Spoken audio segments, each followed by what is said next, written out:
Nina Barounina,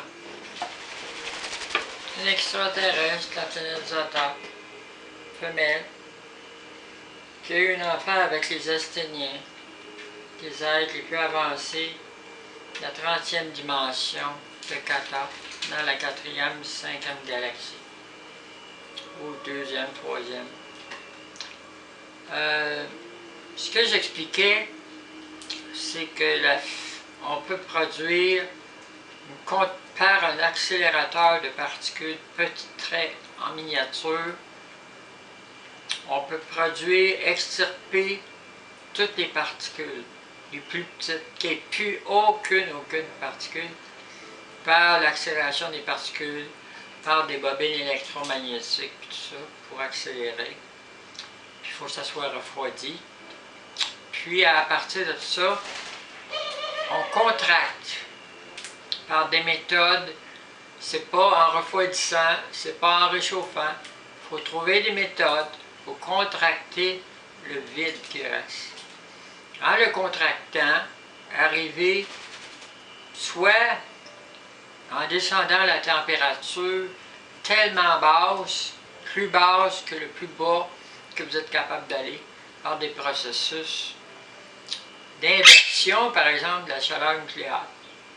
Inverser la chaleur nucléaire en contractant le vide, par une inversion de la chaleur nucléaire, en produisant comme une mini-bombe, mais contrôlée, ou elle est tellement contrôlée qu'on inverse la chaleur pour que ça produise un froid. On contracte le vide, puis à partir de la contraction du vide dans l'accélérateur, à ce moment-là, le vide, on l'enferme soit dans une gaine qui est capable de le retenir, puis on peut le mettre sur des endroits, sur des appareils qu'on veut envoyer à des lieux précis.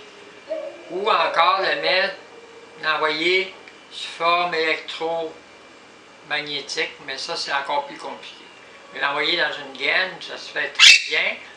Puis quand la gaine se fend, le vide se décontracte comme un spring, puis là à ce moment-là il fait la fission du vide. Donc on rentre du vide qui fait une expansion dans le vide. Donc le vide en expandant, ça cause une distorsion dans le temps, dans la matière, parce que le vide a une stabilité, mais on cause une instabilité, comme dans la réaction nucléaire, une instabilité qui fait qu'il va y avoir une réaction dans le temps, dans la lumière, dans la matière qui va se distorsionner. En se distorsionnant, toutes les particules de la matière se dissocient.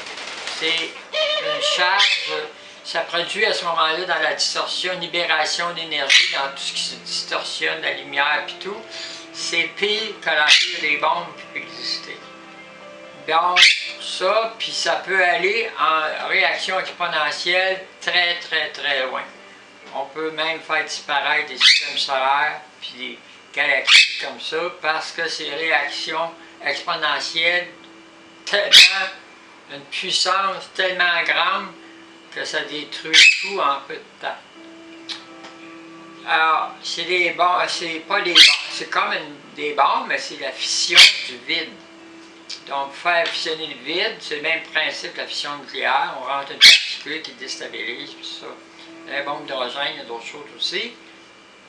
Mais on peut se servir en inversant la chaleur par un processus d'inversion. Alors, inverser la chaleur d'une bombe en enlevant toutes les particules pour que seule la chaleur produise la contraction du vide dans l'accélérateur. Puis tout ça en petit. Et à ce moment-là, vous avez la bombe la plus puissante que bon. Alors, c'est le principe qui est le plus destructeur parce que le vide tient tout, le temps, la matière, les ondes gravitationnelles, les ondes électromagnétiques. Le vide tient tout.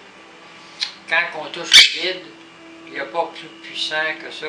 Si on détruit le vide, on détruit le temps, on fait des failles dans le temps.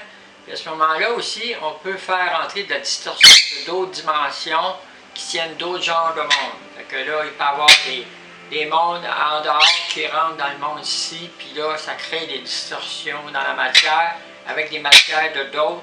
C'est encore pire parce que là, ça peut faire des explosions avec d'autres dimensions aussi. Alors, il y a des répercussions avec d'autres êtres qui peuvent venir aussi. Alors, c'est terrible, qu'est-ce que ça peut produire.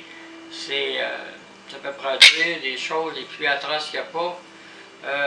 Une bombe des univers en univers, des dimensions en dimensions. Il faut faire attention à ces choses-là. C'est excessivement dangereux quand on touche au vide.